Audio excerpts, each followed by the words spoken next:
AI로 알아보는 매일매일 핫 이슈 헬시보 쪼이. 조이야, 오늘 첫 번째 주제 뭐야? 오늘 첫 번째 주제는 바로 커피 향만 맡아도 집중력이 올라간다예요. 그럼 이 주제도 한번 이야기 나눠볼게요.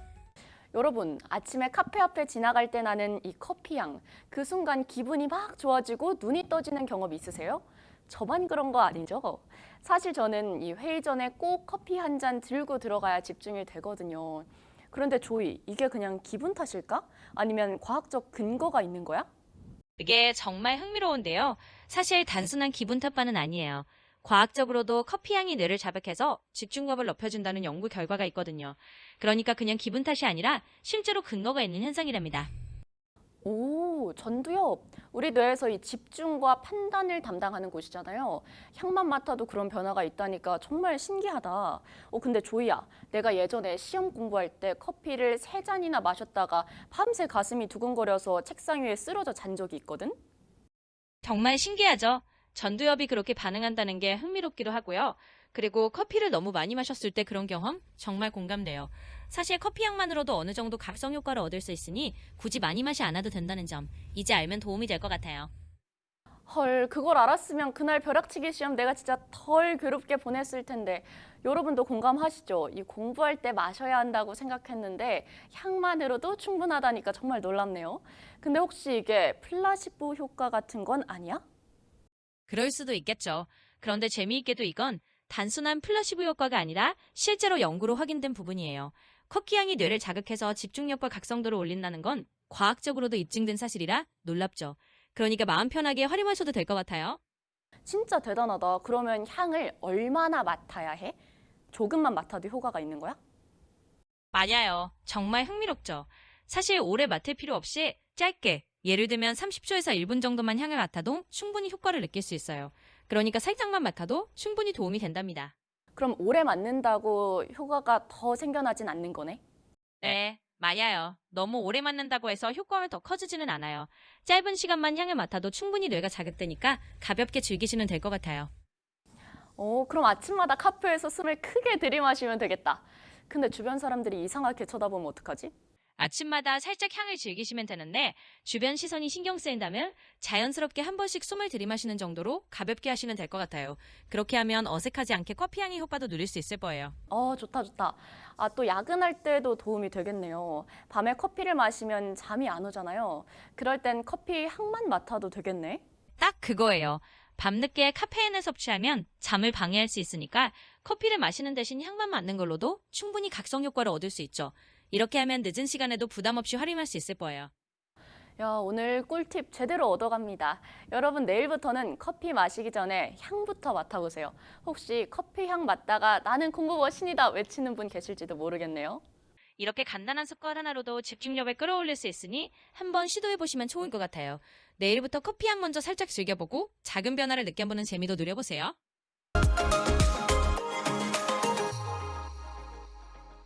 매일매일 쏟아지는 핫 이슈 헬시보 쪼이. 조이야, 이번 주제는 뭐야? 오늘의 두 번째 주제는 바로 손톱 색깔로 보는 건강 신호입니다. 손톱이 그냥 네일 아트 하는 부위인 줄 알았는데 사실 우리 건강 상태를 보여준다고 들었어. 정말이야? 정말입니다. 손톱은 단순히 꾸미는 부위가 아니라 우리 몸 상태를 보여주는 작은 거울 같은 존재예요. 그래서 손톱 색깔이나 모양 변화를 보면 건강 신호를 파악할 수 있죠. 이런 부분 하나하나 알아두면 도움이 될 거예요. 사실 저 어릴 때 손톱에 하얀 점이 생기면 돈이 들어온다는 얘기를 들었거든요. 그런데 알고 보니 그냥 건강 신호였던 거네, 조이야? 맞아요. 어릴 때 그런 속설 많이 들었는데 사실 하얀 점은 보통 미네랄 부족이나 약간의 외부 자극 때문에 생기는 경우가 많아요. 그러니까 돈이 들어온다는 미신보다는 건강 상태를 체크하는 신호로 보는 게 훨씬 정확하죠. 이런 작은 변화도 잘 살펴두면 내 몸을 더 잘 돌볼 수 있을 거예요. 저는 또 예전에 네일샵에서 손톱색이 노랗다라는 얘기를 들었었거든요. 그때 그냥 매니큐어 탓인 줄 알았어요. 그럴 수 있죠. 사실 매니큐어 때문에 손톱색이 일시적으로 변하는 경우도 있지만 손톱이 노랗게 변하는 게 계속된다면 영양 상태나 건강 신호일 수도 있어요. 예를 들어 빈혈이나 간 건강 혹은 흡연 같은 요인도 영향을 줄 수 있거든요. 아, 그렇구나. 그러면 이 푸른빛 도는 손톱은 뭐야? 겨울에 손 시려울 때 막 파랗게 되던데? 맞아요. 겨울에 손이 시려울 때 손톱이 파랗게 변하는 건 혈액순환이 일시적으로 잘 안 돼서 그런 거예요. 그런데 만약 특별히 춥지 않은데도 손톱이 계속 푸른빛을 띈다면 산소 공급이나 혈액순환 문제가 있을 수도 있으니 한 번쯤 확인해 보는 게 좋아요. 와, 손톱만 봐도 이렇게 많은 걸 알 수 있다니. 여러분 지금 손톱 한번 보세요. 옆 사람 손톱 슬쩍 보는 것도 재밌겠네요. 그러니까요. 정말 손톱 하나로도 이렇게 많은 걸 알 수 있다는 게 흥미롭죠? 가끔은 주변 사람들과도 서로 손톱을 슬쩍 보면서 건강 체크하는 재미를 누려보는 것도 좋을 것 같아요. 작은 부분에서 시작하는 건강 관리가 의외로 큰 도움 될 테니까요. 그러면 조이야, 어떤 손톱이 건강한 손톱이야? 건강한 손톱은 기본적으로 맑고 선명한 핑크빛을 띠고 매끈하고 고르게 자라는 손톱이에요. 특별히 움푹 파인 곳이나 갈라짐 없이 탄탄한 상태가 이상적이죠. 그리고 색도 너무 노랗거나 푸르지 않고 자연스럽게 혈색을 띠는 게 좋아요. 아, 그렇구나. 근데 조이야, 손톱 물어뜯는 습관은 어때? 제 친구는 스트레스를 받으면 꼭 손톱을 씹더라고요. 손톱 물어뜯는 습관은 사실 좋지 않은데요. 위생적으로도 문제가 생길 수 있고 손톱 주변 피부에 염증이 생길 수도 있어요. 또 계속 그렇게 하면 손톱 모양이 영구적으로 변형될 수도 있거든요. 그러니까 친구분께는 다른 스트레스 해소 방법을 찾아보시라고 조언해드리면 좋을 것 같아요. 예를 들어 스트레스볼을 준다든가 다른 작은 습관으로 바꿔보는 게 도움이 될 수 있을 거예요. 듣다 보니까 손톱이 그냥 예쁜 손의 상징이 아니라 건강 알람이었네. 그럼 조이, 우리 시청자들이 오늘 집에 가서 할 수 있는 손톱 건강 셀프 체크 꿀팁 좀 알려줄래? 그럼요. 당연히 알려드릴게요. 집에서 간단히 할 수 있는 셀프 체크 팁은 이렇습니다. 첫째, 손톱 색깔을 확인해 보세요. 맑은 분홍빛이면 건강한 상태이고 노랗거나 너무 창백한 색이면 체크가 필요할 수 있어요. 둘째, 손톱 표면이 매끈한지 혹은 갈라지거나 울퉁불퉁한 부분이 없는지 살펴보세요. 마지막으로 손톱의 두께나 모양 변화를 기록해두면 장기적으로 내건 관리하는 도움이 될 거예요. 이렇게 작은 셀프 체크로도 충분히 건강 신호를 놓치지 않고 챙길 수 있답니다. 아, 좋네. 여러분, 오늘 거울만 보지 마시고 손톱도 한번 들여다보세요. 네일 아트 전에 내 몸의 아트부터 확인하는 센스.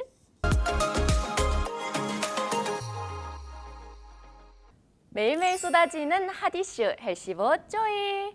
조이야, 이번 주제는 뭐야? 이번 주제는 바로 재채기를 참으며 뇌에 어떤 영향을 줄까? 라는 흥미로운 주제를 이야기해 보려고 해요. 혹시 이런 경험 있으세요? 조용한 회의실 모두 집중하고 있는데 갑자기 재채기가 막 올라오는 거예요.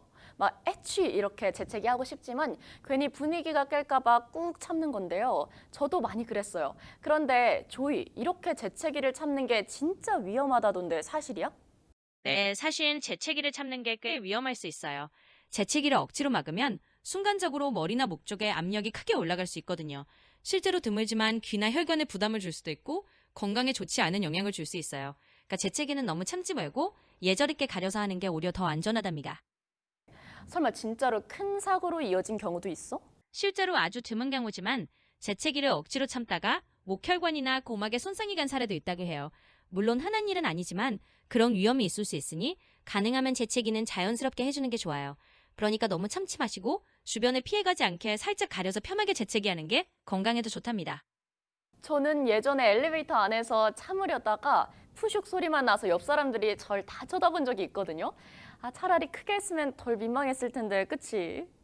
이럴 때 정말 민망하셨겠어요. 오히려 조금 자연스럽게 재채기를 했으면 덜 어색했을 텐데 말이죠. 사실 가볍게 가리고 시원하게 재채기하는 게 훨씬 자연스럽고 건강에도 좋아요. 다음부터는 편하게 재채기 하셔도 된다는 거 기억하시면 좋을 것 같아요. 조이야, 이 팔꿈치 안쪽으로 재채기하는 거 코로나 때 저희 많이 배웠잖아요. 이제는 예절이나 건강법이 된 거네? 맞아요. 팔꿈치 안쪽으로 가리고 재채기하는 건 정말 좋은 습관이 됐죠. 그렇게 하면 주변에 침뱉물로 덜 튀고 예절도 지키면서 건강하게 재채기할 수 있으니까 앞으로도 그렇게 하시면 될 것 같아요. 그러고 보니까 재채기 나올 때 시원하게 하고 나면 기분도 엄청 좋아지거든요. 마치 답답했던 게 뻥 뚫리는 느낌? 맞아요. 재채기를 시원하게 하고 나면 뭔가 답답함이 풀리는 느낌이 들죠. 그런 자연스러운 반응을 억누르지 않고 편하게 하는 게 몸에도 좋으니까 앞으로도 그렇게 뻥 뚫리는 느낌으로 재채기 하시길 권해드릴게요. 꼭 참지 마시고요. 왜 재채기를 하면 머리가 맑아지는 느낌이 들까? 그건 재채기를 하면서 순간적으로 호흡기가 뻥 뚫리고 산소가 잘 공급되기 때문이에요. 재채기는 우리 몸이 자연스럽게 이물질을 제거하면서 호흡을 정리하는 과정이라 하고 나면 머리가 맑아진 느낌이 들 수 있죠. 그래서 참지 않고 재채기를 해주면 그런 상쾌함도 자연스럽게 느끼게 되는 거랍니다. 근데 조이야, 재채기 소리가 너무 커서 민망할 때도 있잖아. 저희 아버지는 재채기 한 번 하면 온 동네가 다 듣거든요. 그럴 때 정말 좀 민망할 수 있죠. 사실 재채기 소리가 큰 분들도 있는데 되게 자연스러운 몸의 반응이라 너무 부끄러워하실 필요는 없어요. 다만 소리를 조금 줄이고 싶다면 입을 살짝 담은 상태에서 팔꿈치로 가리면서 조용히 재채기하는 연습을 해보시면 조금 더 부담 없이 할 수 있을 거예요. 물론 아버님처럼 크게 하시는 분도 계시지만 그 또한 자연스러운 개성이라고 생각하시면 될 것 같아요. 어, 여러분, 이제 아시겠죠? 재채기 할 땐 꼭 참기가 아니라 시원하게 하기가 정답입니다. 저도 이제부턴 회의실에서도 당당하게 재채기 할게요. 대신 조용히 팔꿈치로 가리면서요. 맞아요. 그렇게 하시면 딱 좋을 것 같아요. 재채기는 참지 않고 시원하게 하되 팔꿈치로 살짝 가려서 예절만 지키면 되는 거죠. 이제 회의실에서도 편하게 그리고 당당하게 재채기 하시면서 건강도 챙기시면 될 것 같습니다.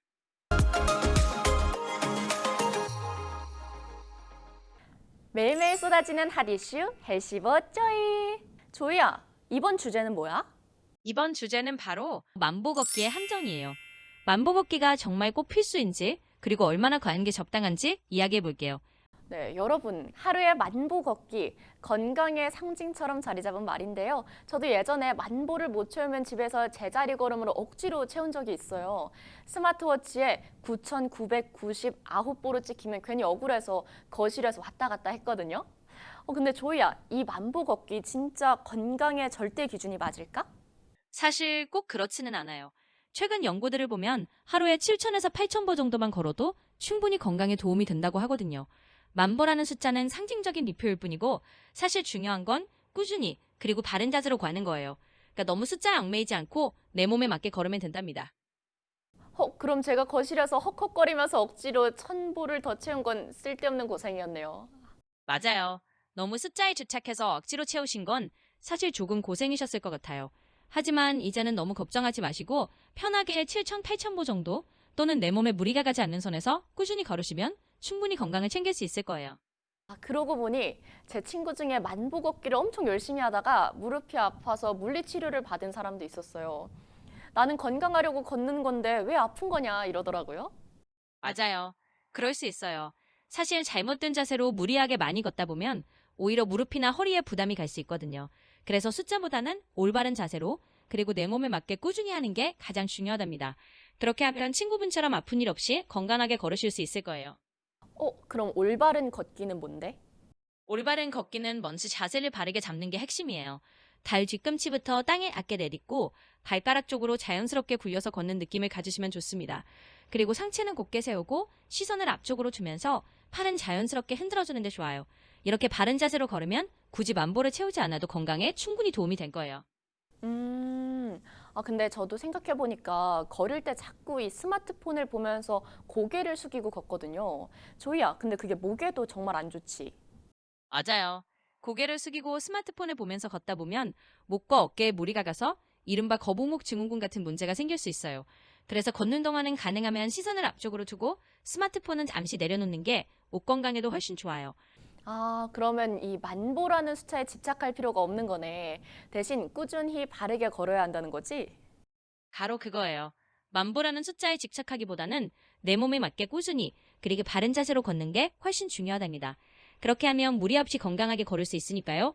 계속 그런 식으로 해보시면 될 것 같아요. 그러면 성인의 주당 운동 권장량 같은 게 있어? 네, 있어요. 세계보건기구 같은 곳에서는 성인에게 주당 150분 정도의 중등도 운동을 권장하거든요. 이걸 하루로 나누면 한 20에서 30분 정도 꾸준히 움직이는 게 좋다는 의미예요. 그러니까 꼭 만보를 채우지 않아도 이렇게 권장량 정도로 꾸준히 운동하시면 충분히 건강을 챙기실 수 있을 거예요. 생각해보니까 예전에 친구랑 만보 경쟁을 하던 게 떠오르는데 하루에 누가 더 많이 걷나 내기를 했었거든요. 그 친구는 하루에 2만 보 걷더니 결국 발바닥 물집이 터져서 며칠 동안 쩔뚝거렸어요. 아이고, 그랬군요. 사실 그렇게 무리하게 경쟁적으로 많이 걸으면 오히려 발이나 관절에 무리가 갈 수 있으니 조심해야 해요. 말씀드린 것처럼 결국 중요한 건 내 몸에 맞는 적정한 양과 바른 자세로 꾸준히 걷는 거니까요. 앞으로는 편하게 무리 없이 걸으면서 건강 챙기시면 될 것 같아요. 그러면 만보를 다 걷지 않고 건강을 챙기면서 걸을 수 있는 방법이 뭐가 있을까? 일단 만보를 꼭 채우려고 하기보다는 하루에 30분 정도 꾸준히 걷는 걸 목표로 해보시면 좋아요. 그리고 올바른 자세, 그러니까 발 뒤꿈치부터 천천히 닿게 하고 시선을 앞에 두면서 걷는 것, 그리고 너무 무리하지 않는 게 핵심이에요.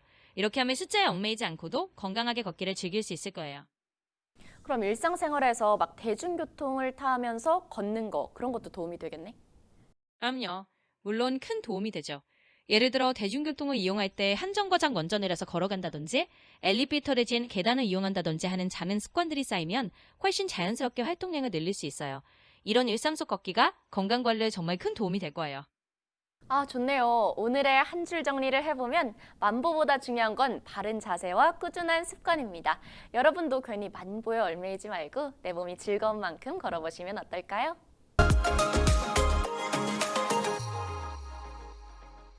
매일매일 쏟아지는 핫 이슈 헬시버 쪼이. 조이야, 이번 주제는 뭐야?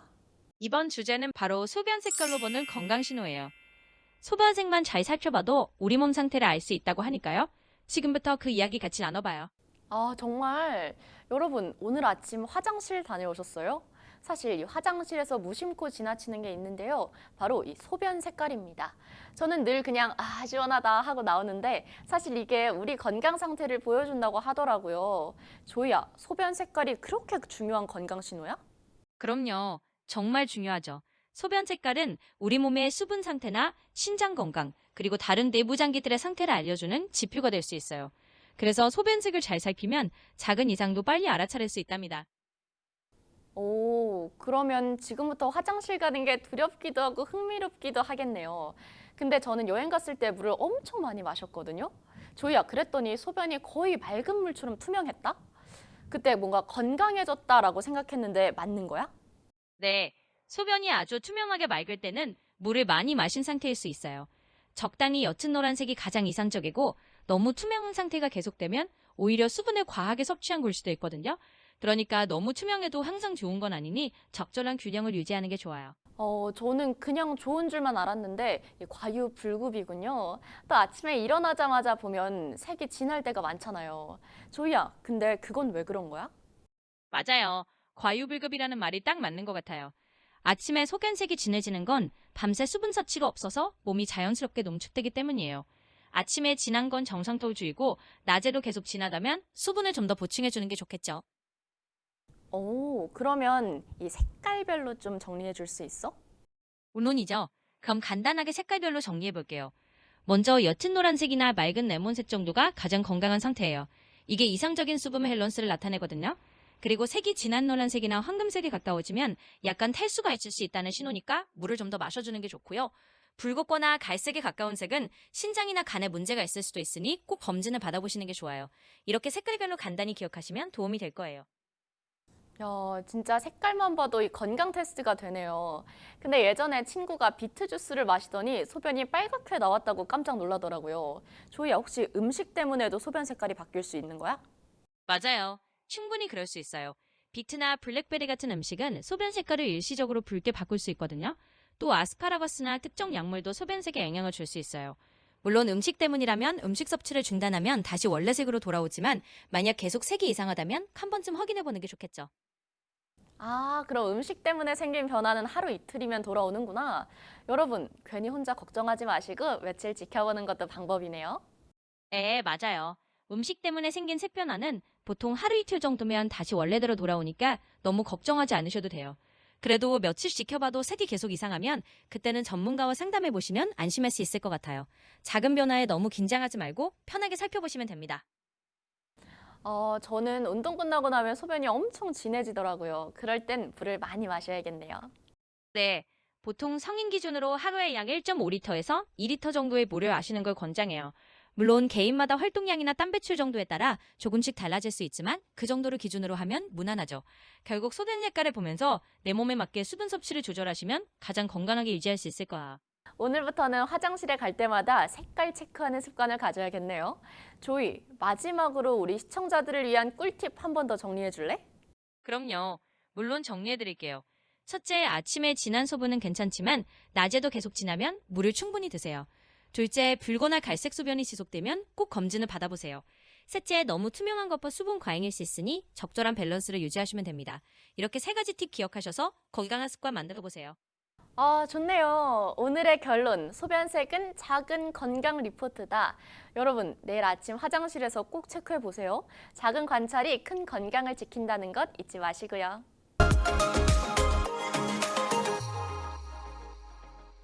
AI와 함께하는 매일매일 핫이슈 헬시보 조이. 조이야, 이번 주제는 뭐야? 이번 주제는 바로 아침 공복에 커피를 마셔도 건강에 괜찮을까 하는 이야기예요. 여러분, 혹시 아침에 눈 뜨자마자 커피부터 찾는 분 계세요? 저도 사실 그래요. 밥은 안 먹어도 라떼 한 잔 없으면 하루가 시작이 안 되거든요.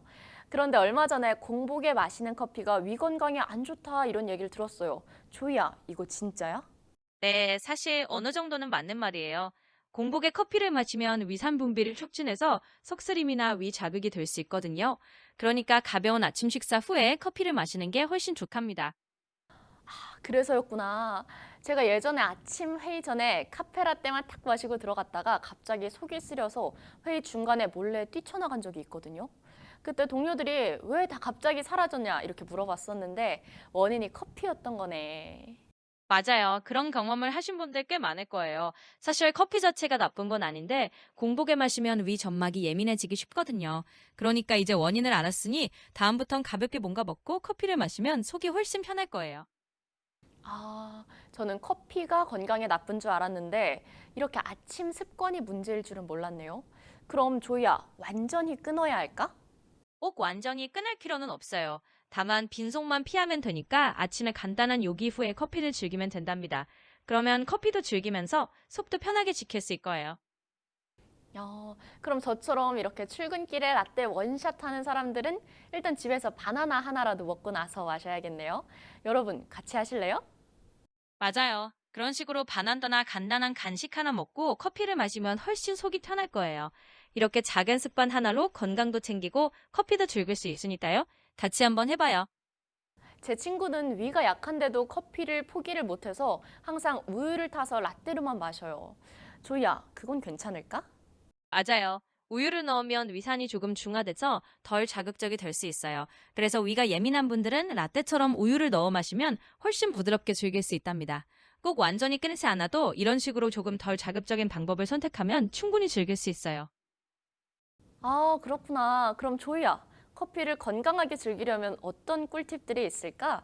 우리 시청자분들이 커피 애호가가 많을 것 같거든. 그럼요. 커피를 건강하게 즐기는 몇 가지 팁 알려드릴게요. 첫째, 공복보다는 가벼운 아침 식사 후에 마시는 게 좋고요. 둘째, 하루에 너무 많은 양보다는 적당량을 지키는 게 좋아요. 마지막으로 가능하다면 우유나 다른 대체 음료를 활용해서 위에 부담을 줄여보면 훨씬 편하게 즐길 수 있을 거예요. 좋네요. 저는 예전에 오후 늦게 커피를 마셨다가 새벽 2시까지 눈이 말똥말똥했던 적이 있거든요. 여러분도 경험 있으시죠? 커피가 이 꿀 같은 에너지이기도 하지만 타이밍을 못 지키면 독이 될 수도 있네요.